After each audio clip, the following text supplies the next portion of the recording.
नमस्कार मित्र आणि मैत्रिणींनो, स्वागत आहे तुमचं माझ्या एका नवीन व्लॉगमध्ये. तर आज आम्ही आलो होतो शनी शिंगणापूरला. शनी शिंगणापूर अहमदनगरपासून 30 किलोमीटर अंतरावर वसलेलं आहे. सोनई गावापासून जवळच शनी शिंगणापूर हे प्रसिद्ध तीर्थक्षेत्र आहे. येथे शनिदेव स्वयंभू पाषाण रूपात विराजमान आहेत. आता शनी शिंगणापूरला यायचं असेल तर तुम्ही साई तीर्थ शिर्डी ते शिंगणापूर येऊ शकता. अंतर 40 किलोमीटर आहे. पुण्यापासून 158 किलोमीटर आहे. नाशिकपासून 130 किलोमीटर आहे आणि सर्वात जवळ अहमदनगरपासून तुम्ही येऊ शकता. शिंगणापूर तीर्थाची गाथा खूप रंजक आहे. शनी शिंगणापूर गावाच्या आजूबाजूला डोंगर रांगा आहेत.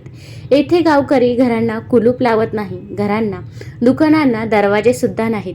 तुम्ही इथे जवळ आल्यावरती तुम्हाला अनुभव येईलच. असे म्हटले जाते की कोणी चोरीच्या उद्देशाने एखाद्या वस्तूला हात लावला तरी शनिदेव त्याला आपल्या पद्धतीने शिक्षा देतात.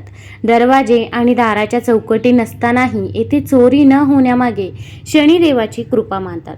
तुम्हाला इथं यायचं असेल तर पहिल्यांदा बाहेर तुमच्याकडे ज्या काही चामड्याच्या वस्तू आहे त्या बाहेरच काढाव्या लागतात.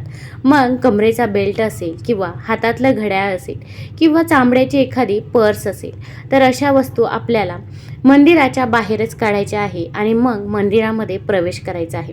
एक गोष्ट लक्षात ठेवायची आहे, मंदिरामध्ये प्रवेश करताना आपलं जेव्हा दर्शन होईल तेव्हा आपण मागे वळून बघायचं नाही. आता इथे त्रिशूळ आहे, तिथे सर्वजण माळा घालताय. तुम्ही पण काळं वस्त्र आणि माळ जर आणलेली असेल तर इथे त्रिशूळाजवळच अर्पण करायची आहे. पुढे आपण ज्या काही वस्तू आणलेल्या आहेत त्या इथे कॅरेटमध्ये टाकल्या जातात.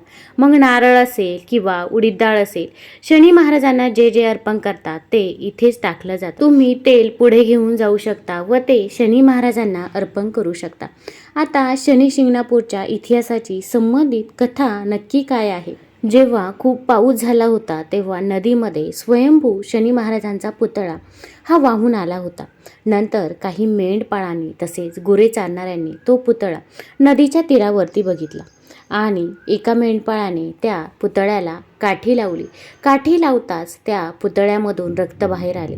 मेंढपाळ चकित झाले. लवकरच चमत्कार पाहण्यासाठी संपूर्ण गाव आजूबाजूला जमले. त्या रात्री मेंढपाळाच्या परमनिष्ठ व पुण्यवाणांच्या स्वप्नात भगवान शनेश्वर दिसले. त्याने मेंढपाळांना सांगितले की तो शनेश्वर आहे. त्यांनी असेही सांगितले की काळ्या रंगाचा अनोखा तो दगड म्हणजे स्वयंभू रूप आहे. आपण जे तेल अर्पण करण्यासाठी आणले होते ते तेल आपल्याला इथे अर्पण करायचं आहे. आपण जर इथे तेल अर्पण केलं तर ते त्यात लोट्यामधून शनी महाराजांवरती थेंब थेंब तेल पडत असते, कारण की तिथे खाली पाईपलाईन आहे, त्याद्वारे ते तेल जाते. तसेच तुम्हाला जर शनी महाराजांवरती तेल अर्पण करायचे असेल तर इथे तुम्ही पास फाडून तेल देखील अर्पण करू शकता. मग तुम्ही वरती जाऊन तिथे तेलाचा अभिषेक हा शनी महाराजांना करू शकता. पण आपला जर भाव मनातून असेल तर शनी महाराज नक्कीच प्रसन्न होतील. त्यामुळे तुम्ही जिथे पाईपलाईनद्वारे तेल जातं तिथे देखील तेल हे अर्पण करू शकता. आता आपण शनी महाराजांची उरलेली कथा ऐकूया. तर जेव्हा तो दगड मेंढपाळांना दिसला त्यानंतर लोक तो दगड आणण्यासाठी गेले, कारण की ते शनी महाराजांचे रूप होते.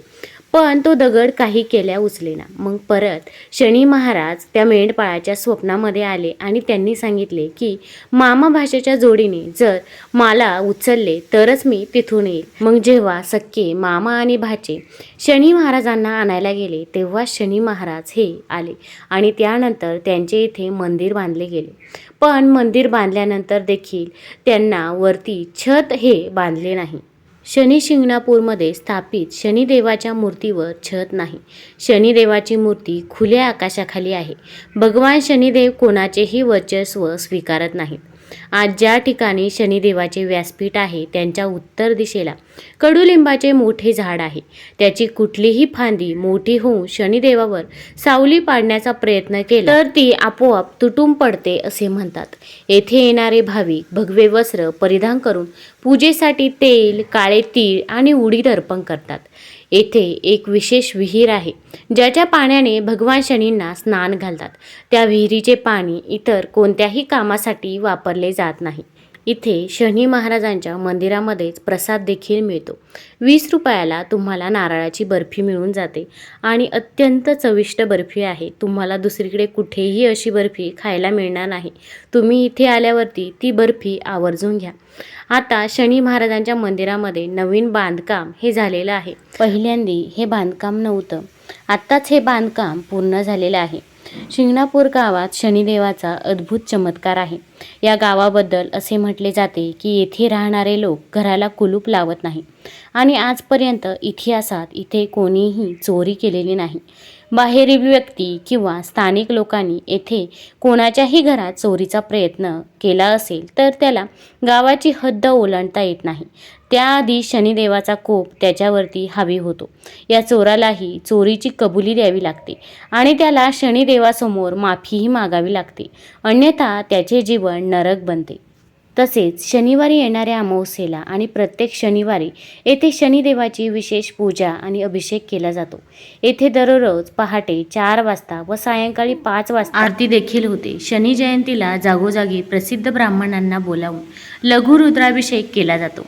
हा कार्यक्रम सकाळी 7 ते संध्याकाळी 6 वाजेपर्यंत चालतो. आता भरपूर जण बाहेर गावावरून इकडे शनी शिंगणापूरला येत असतात, तर त्यांच्यासाठी भक्त निवास देखील आहे. तुम्ही तिथे देखील राहू शकता. हे भक्त निवास आहे आणि याच्याजवळच प्रसादालय देखील आहे. हे प्रसादालय यामध्ये 50 रुपये तिकीट भरून आपण जेवण करू शकतो. एकदा सकाळी जेवण असते तर एकदा संध्याकाळी जेवण असते. तुम्ही दोन्ही टाईमला इथे जेवण करू शकता आणि इथे मामा आणि भाच्यांनी एकत्र दर्शन करणे खूप शुभ मानले जाते. त्यामुळे तुम्ही जर येणार असाल तर मामा भाचे सोबत दर्शनासाठी इथे जरूर या. असेच नवनवीन व्हिडिओ बघण्यासाठी चॅनलला लाईक करा आणि सबस्क्राईब देखील करा. धन्यवाद.